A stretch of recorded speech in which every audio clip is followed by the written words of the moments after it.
Thanks, Elijah. Okay, thanks. I'm going to share my screen. So we wanted to take this opportunity to share a brand new award that is coming online, and it's something that the Committee on Design has been working on for a while now. And it's called the Next Gen Award. And the purpose of the award is to recognize the exceptional service efforts of recent graduates, and also to encourage graduates to encourage their participation in their community, profession, and the AIA. So here you're seeing the award is online now, and I'll paste the address in the chat here in a little bit. But to show you how this kind of fits in with some of the other awards, these are some of the other service awards for AIA Minnesota. And we're thinking about this fitting in to recognize people really early in their career. So these are members and associate members that are less than 5 years post-graduation from an accredited program. And so that differs from the young architect, which is you have to be licensed, and that's within 10 years of becoming licensed. And also different from the Lundgren, which is a service award it's almost like it's for prolonged and volunteer activism, and for people maybe at the later stages of their career. So jumping back to the Next Gen Award, the selection criteria that we're looking for early leadership potential and exceptional service, involvement in the committees, knowledge communities, and initiatives of AIA Minnesota, contributions to the profession of architecture through academic, professional, and volunteer efforts, and significant contributions to the community through volunteering, activism, or leadership activities. So the submission requirements are also laid out here, and that you can find them on the website. They're pretty clear, but what we wanted to reiterate is that you're going to see some really extensive, really extensive young architect submissions in a little bit here. And we want to let you know that for this Next Gen Award, since this is for people early in their career, the submission requirements are much lighter and much easier, a lower bar to clear. And if there's any questions, we would like anybody who is interested in submitting for this to reach out to Sherry Hansen at AIA Minnesota. She can answer any questions and even help with the submission requirements. This is a brand new award, and so this is the first time we've had people submit for this, so we're kind of figuring out this as we go along, and Sherry's really happy to help out. The recognition part of this, the winners for this will be recognized at the annual AIA Awards celebration, and they'll also receive free registration to attend the AIA National Conference. And then we're also going to be highlighting the winning submissions on the AIA Minnesota website. So this is a really great opportunity to recognize architects that are just graduating. So we would ask that if you know anybody that's interested, please forward this information on to them. Maybe even you could send an email to your company-wide email to your colleagues to let them know about this opportunity. We're really trying to spread the word. And with that, if there's any questions about that, I'll take it right now.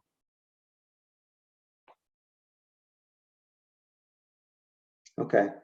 If not, I'm going to paste Sherry's email in the chat as well. So if there are any questions, you can forward it to Sherry. Thank you. I'll hand it back over to Elijah. Great, thanks, Adam. Hopefully we get some good interest in this one, and everybody, yes, please spread the word, because I think it's a really nice opportunity for folks that are getting started out in their careers to get some well-deserved recognition. So thanks for that, Adam. And with that, I will introduce our presenters today. We have Samantha Mendiola-Turna, an AIA and lead AP as well. And Sam is I'll make sure I get this right, Associate Vice President and Design Principal with HGA. And she is a recipient of the Young Architects Award in 2021. And as I mentioned before, Sam was also a co-chair of the Committee on Design. So I've been fortunate to get to know Sam a little bit through that committee. And then we also have Jesse Turk on the line. And so welcome, Jesse. And Jesse is also AIA, and he's an architect and project manager with BWVR, and was a Minnesota Young Architects Award recipient in 2019 and a national recipient in 2020.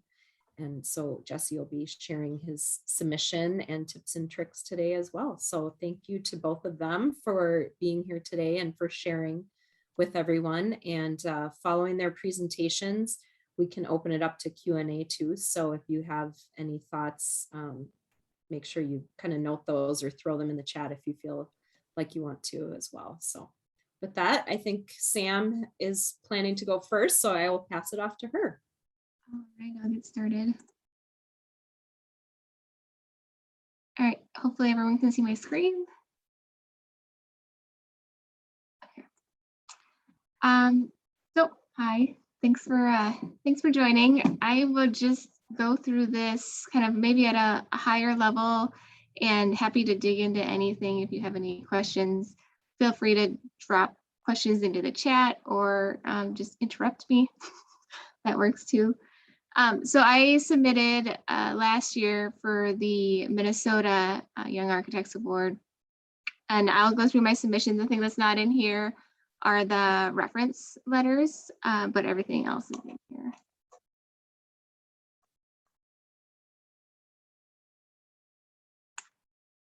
So when I was pulling this together, I was really thinking about, and Elijah mentioned kind of the criteria in the lower left-hand corner, the 4 buckets that they that are listed on the website as to kind of the key things to be thinking about: education, practice, service, and design excellence. And so I formed the whole submission around those 4 buckets to make sure that each one was clearly delineated, and whoever was reading through the submission could say, oh, yep, that's her education leg, that's her service leg, etc. So that was kind of one of the frameworks that I used for setting everything up. And then the other thing that I did was kind of did a big brain dump of everything that I could think of that I've been doing over the years, the projects that I've been touching, and what it all meant to me, so that as I was kind of telling the story of the years that I've been in the profession, what's that kind of continual line that weaves through the whole submission. So hopefully that comes through in the submission as well. So first page is all the required, the kind of resume, project experience. I'm going to try to hide this guy because I'm thinking it's in your way. And I broke it down into like the teaching element, that's the education, the professional and community service, and then the project experience.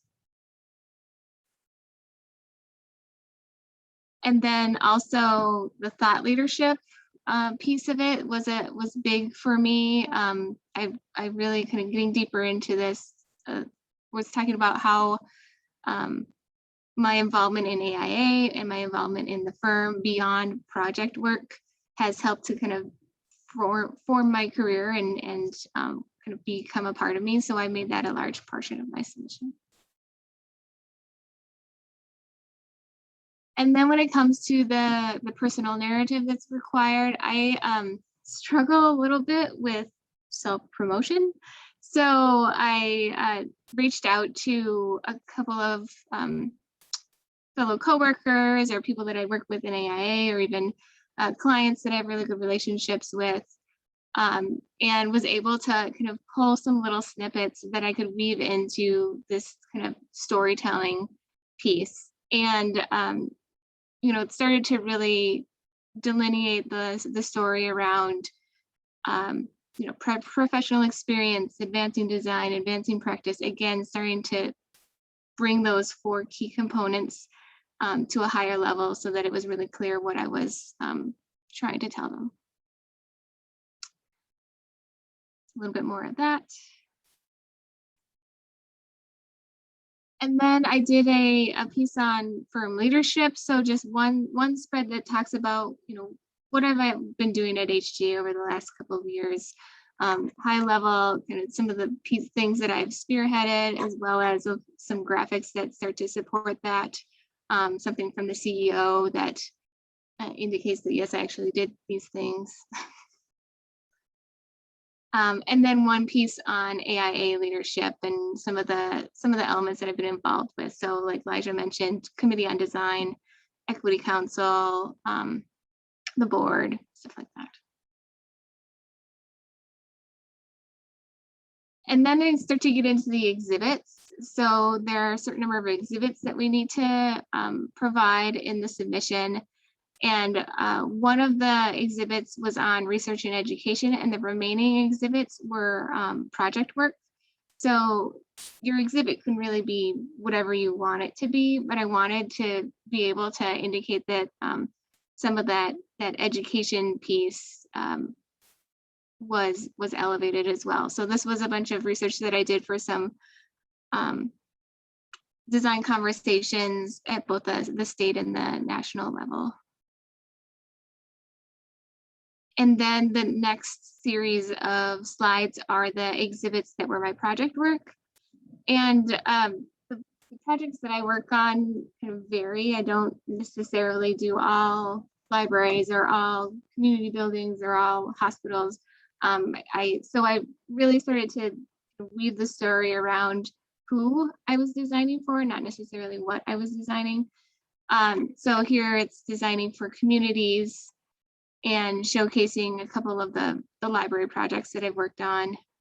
And with the requirements of the submission, the declaration of responsibility is needed on each of these pages with a signature from, a principal or somebody that you worked with to verify that what you're saying is true.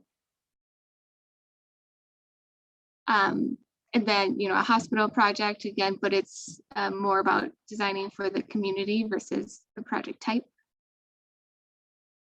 And then the next category was designing for students. So again, same format, and some of the exhibits are just a single page and some of them are a spread, depending on the amount of content, really. And then designing for employees, so some of the corporate work that I've worked on. And then even in the titling of these projects, it's less about what the project is and maybe more what the project meant to the people that I was designing it for. So again, that same stream of thinking was less about the project itself and more about the people that it was supporting.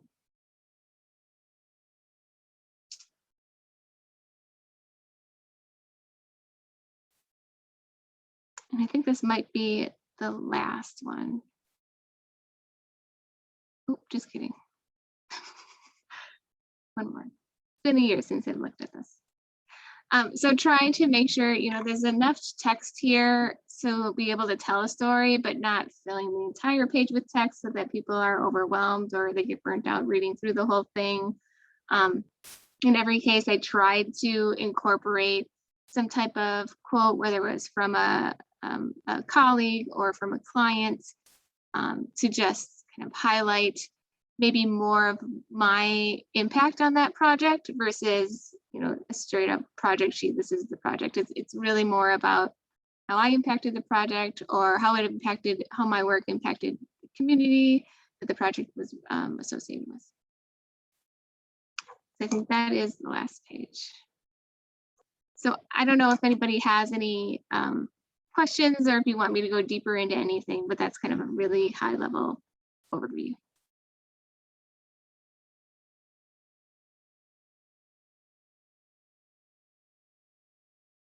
One thing I don't know that we were required to do, but I did here, I think in the beginning, kind of where my resume was the list of all the awards that these projects received. But I also, if it was an exhibit that I had highlighted, I listed the awards that it received up at the top of the page as well.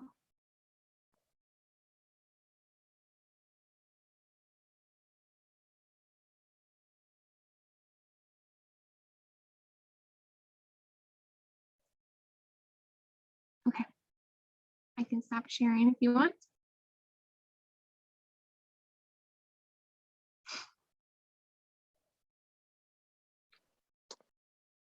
All right, so let me share mine.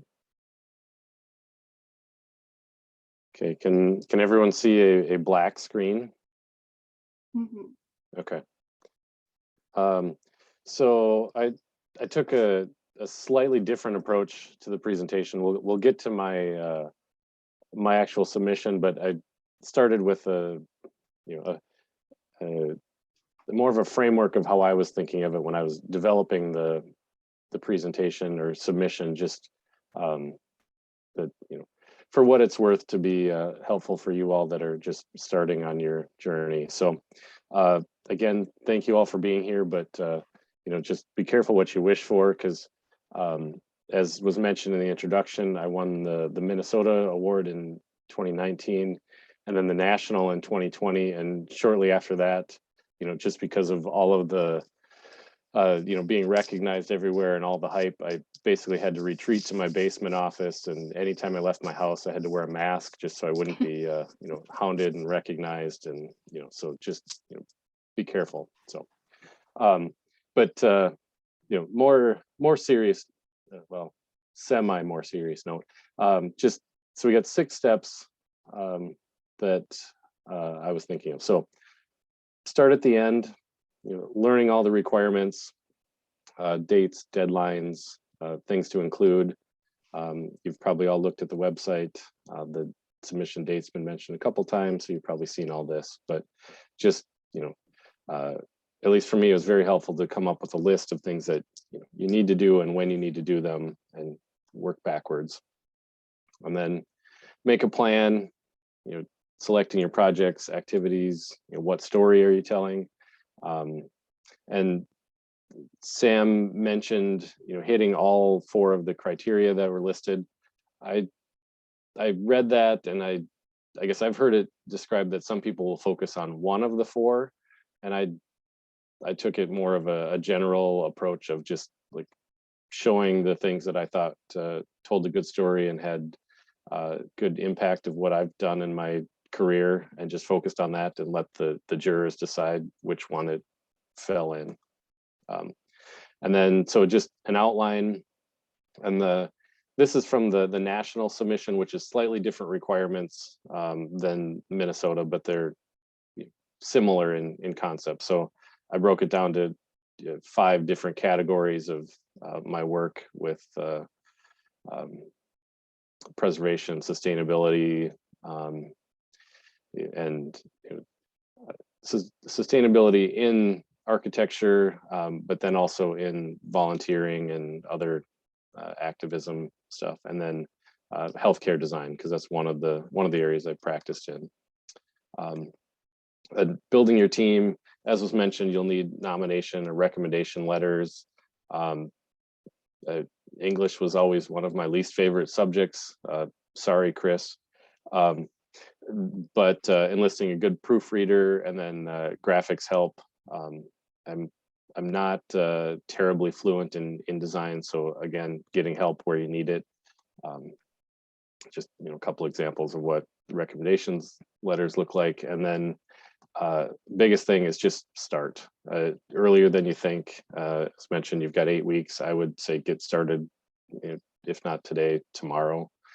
Even if it's just writing an outline or getting start thinking about what you want to do, and then getting into the writing and getting the graphics and permissions, which just different forms and sign off to, like was mentioned, the signature blocks for each project to attest to what you did on that project, as well as I think national is more stringent on the image items, but just to make sure that you have permission to use them from the photographer and that kind of stuff, that it takes time to track all that down. And then formatting and assembling and editing, you've probably all done a portfolio. It's a very similar process. And you just want to make it easy for the reviewers. That's, interesting, cool graphics, where you can, captions, bold text, because, the reviewers are getting a lot of these and they're probably not going to read every word of everything. So, and then again, proofreading, editing, repeating. Again, just a little snip of how my national submission was organized. I've got horizontal format because it'd be reviewed on a screen, and broke it up into 3 columns and some different headings and stuff to try and keep it lined up, and then, edit, proofread, repeat.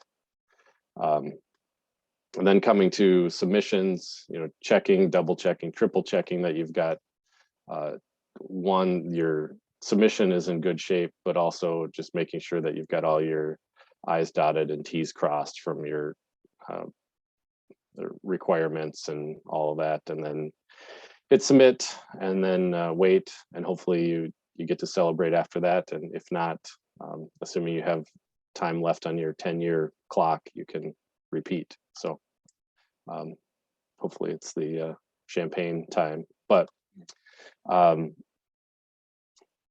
so some submission examples. I abbreviated my 2019 Minnesota one, but I included a few pages just so you can see.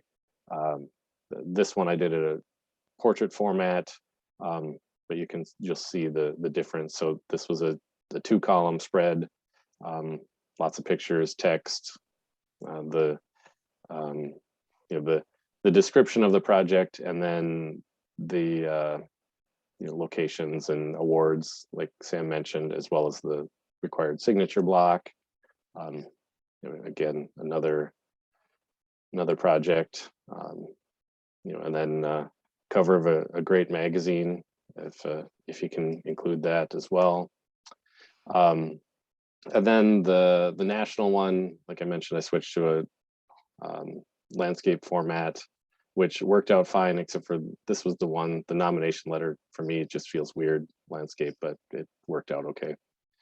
And then, like Sam mentioned, just try and list everything that you've possibly ever done, and just try to organize it in some logical fashion, and group them. And then accomplishments, and this one, it has a little story of growing up on farm and being connected to nature and sustainability connections and stuff, and a picture of a cute kid when you can work it in doesn't hurt. And then some of the key things, just again, bold, change the color so you can read a sentence and get the general feel for it.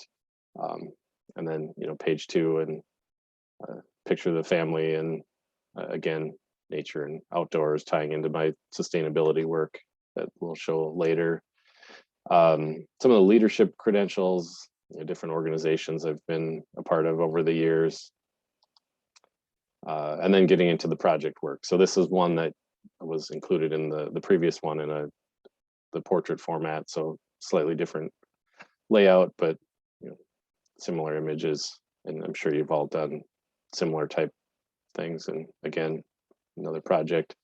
And then getting into sustainability and resiliency, that it not necessarily project work, but things that I've done in the office over the years, and just trying to group similar things, because part of the issue is you've got 10, 15, however many years of career that you've done things that you're likely proud of, and how do you edit it down to 4 or 5 themes or 15 pages or whatever the requirement is. So some of it is creatively combining things and editing stuff, and then some of the climate change work that I've done through the Climate Reality Project, and climate generation, and then some of the AIA and USGBC, where this one was one that was combined, just to tell the story, and then some of the work that we've done in our own personal life, and then getting into some of the medical projects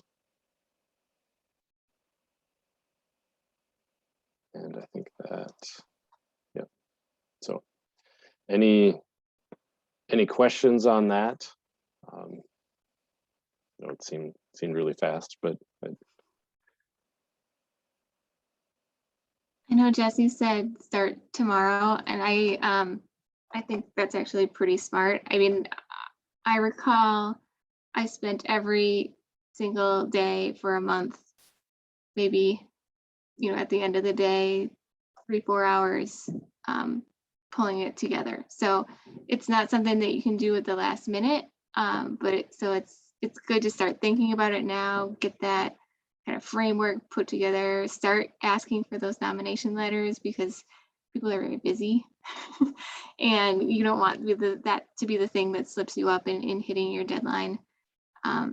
So I would double down on that. If you're thinking about it, start putting pen to paper sooner than later. Yeah, and I think the other thing with the recommendation letters, it's probably in your best interest to ask more people than you need, just in case people are busy, and it probably goes without saying to ask people that will give you a good recommendation, but also it doesn't hurt to send them some starter text to help them tie into the story that you're trying to tell, as well as again having the extras, either that they don't come back in time, or they some people are just better at writing recommendation letters than others, and there really isn't any way to find out until you actually see that. So it goes to the editing process. Elijah, Adam, or Chris, I can't remember. Is it either state or national that went to blind nomination letters? Are they all still something that gets submitted to the individual? At some point, there was a discussion about it potentially being blind. I thought the national was blind, and that we decided not to do that at the Minnesota level. Okay. Yeah, it's not, because it says it can be signed, and so it's not, but it was kind of a point of discussion. One of the things Minnesota, AIA Minnesota wants to do is to help Young Architect Award submissions at the state level becoming a stepping stone towards the national level. So part of that was, if we had the blind, if we did it blind, then they wouldn't be able to see what people are writing about you, and wouldn't give you that chance to revise when you submit nationally. Mm-hmm. I'll also say, when I was selecting people to write my letters, like Jesse, I asked a few extra people just to give myself cushion. But it was a combination of clients as well as people that I work with, and in the office and outside of the office. So AIA individuals, and just making sure that getting that perspective from both multiple vantage points. I felt like if everything came out of HGA, it might fall a little flat. So that's one thing that I was thinking about when I was selecting the individuals that I was gonna ask to write the letters for. Yeah, and I had a similar approach to that it was just trying to get as wide of representation as I could.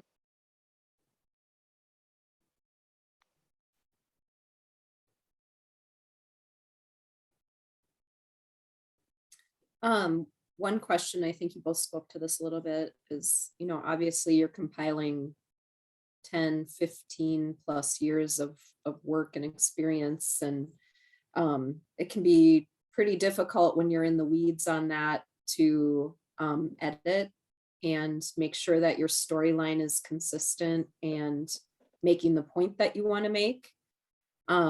So how did you go about deciding on who to ask to kind of help you look at that big picture and make sure that you were telling the story without getting too much in the weeds? I definitely leaned on people that had submitted and won in previous years. because they know the process and they've gone through it and they had to do their own editing. And so it's always good to get fresh eyes looking at something after you've been staring at it for so long. So yeah, there were a few individuals that had one in previous years that I just said, hey, take a look at this, or even really early on in the kind of cartooning it out, like, here's what I'm thinking, these are the projects that I'm thinking, this is why I'm thinking about these projects, and getting their reaction to it before I got too far down the road. Yeah, and I think I had a similar process, that it was, a few select people that, I trust their opinion from a design standpoint and understand the story I was trying to tell. And then it was, and National had fewer pages or projects that you could submit. So it was did the editing for the Minnesota submittal and then had to go through another, 25 or 30 whatever % of editing down. So it was a little bit of a shifting the storyline, which ultimately I think it probably got better by being able to dial it in and focus it more, but it definitely takes time. And I guess one other thing that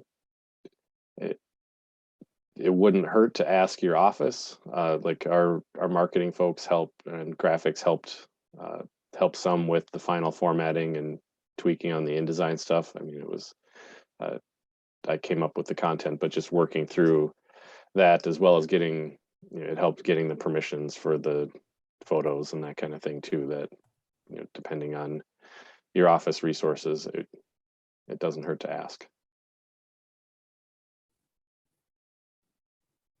Helpful, thank you. Does anyone have any questions from anyone on the line, or if you want to throw it in the chat box, you can feel free to do that as well.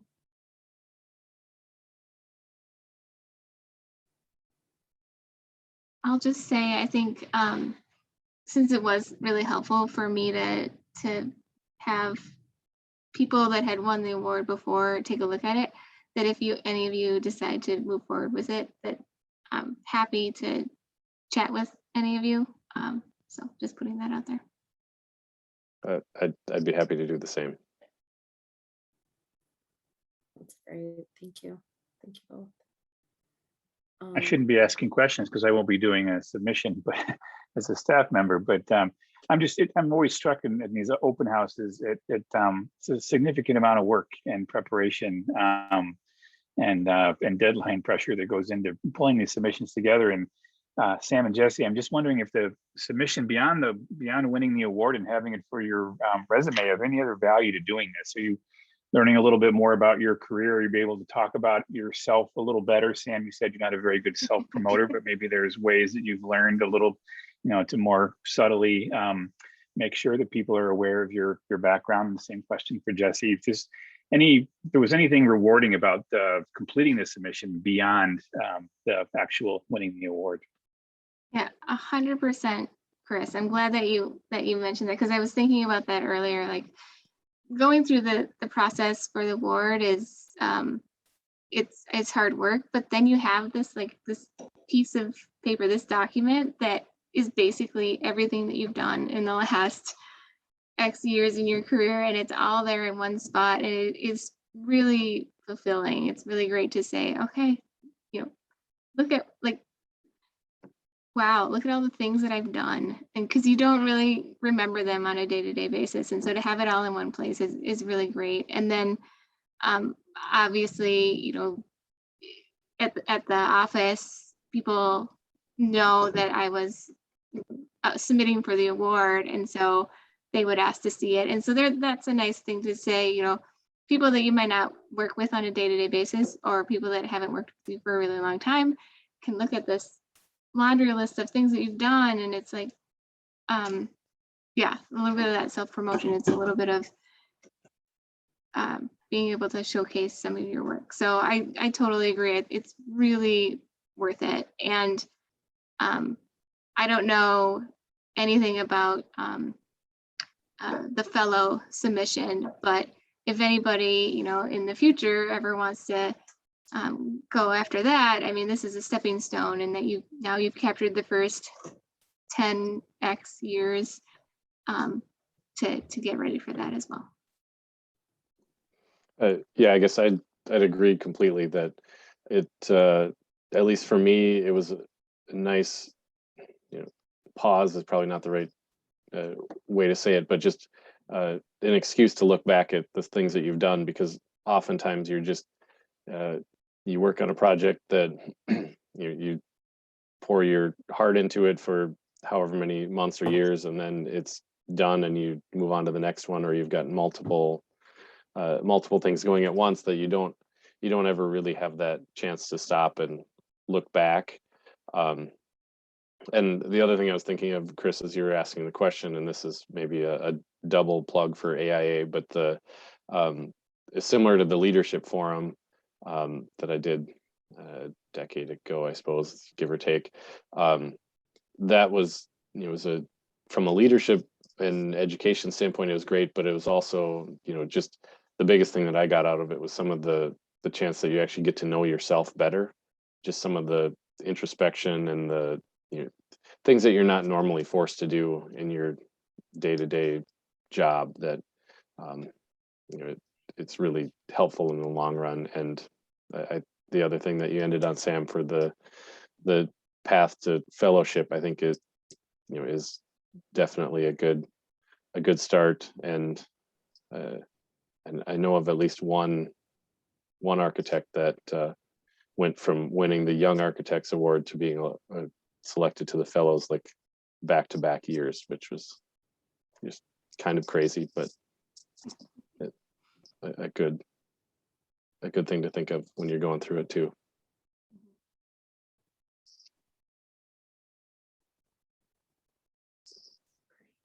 This may be weirdly forward, but if either of you are willing to share, if you happen to submit more than once, were there lessons learned from doing it one time versus a repeat?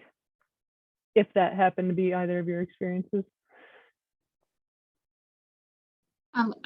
This was my first submission, Okay. so it wasn't a repeat for me. Yeah, I submitted submitted one time for each, but went through the state and national.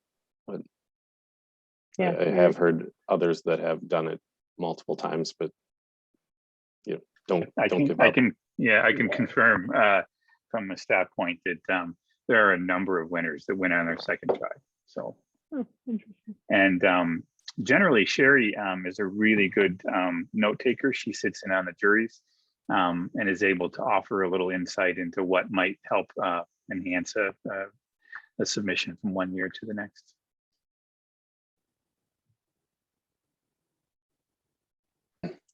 And I think I don't know the numbers, but I think generally we have a higher percentage of state winners going on to win nationally as well, which is probably partially to, you know, the great quality of architects we have in the state, but also the program and how that's been developed to, you know, be a warm up to the national.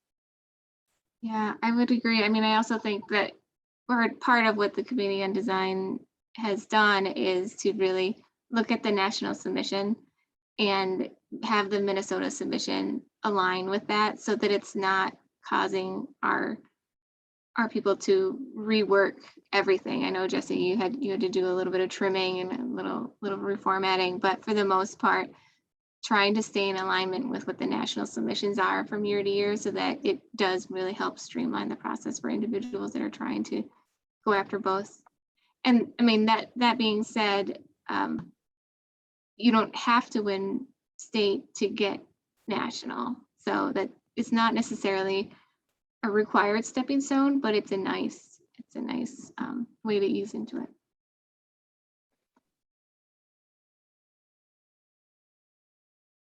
I would say as a committee chair, I was a juror for this award one time, and having a thesis or a story or a point of view that all of your work kind of hangs on is really helpful when you're going through these. These are long submissions. And if you have that kind of story and then all the parts and pieces kind of reinforce that, it makes a really successful submission.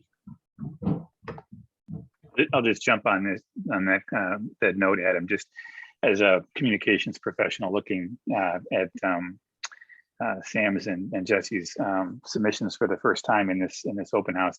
What they both did a really nice job of is it can be read quickly going through. Sam used pull quotes. Jesse had some of the text that he really wanted to jump out in a different color type. But there was also an opportunity to dig deeper if the jurors were really wanting to dig into the details, which we hope they will, given the time that goes into these making these submissions and all of the information that's in there. So that's not an easy thing to pull off, but it's really great, as Adam said, if you can have a submission that can be flipped through and something gleaned from a storyline, a thesis that becomes kind of reinforced, but not repetitive. And then more good text that and resume stuff that can on a second flip through. It's often how jurors do it. They flip through to kind of get a sense of it, and then they go in for a deeper read.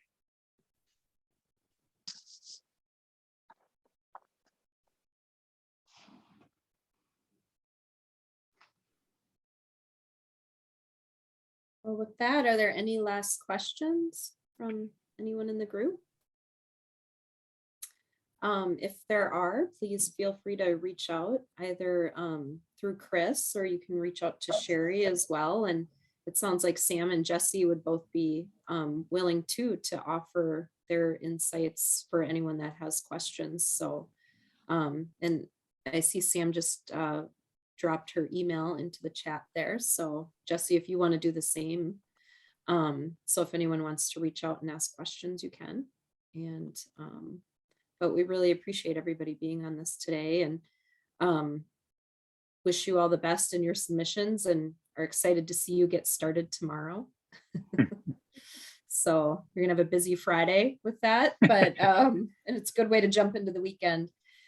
And then too, thank you to Adam as well. Thank you, Sam. Thank you, Jesse, but thank you to Adam as well for all the work he's done on getting the Next Gen Award kicked off and started. And it's going to be really exciting to see submissions come in for that. And so please as well, spread the word to people as well on the Next Gen Award around to your fellow colleagues, and encourage them to submit, because I think it's really nice recognition for people that are early in their careers and all the hard work they're putting into the profession and community and starting out on their leadership track. So we'd appreciate that as well.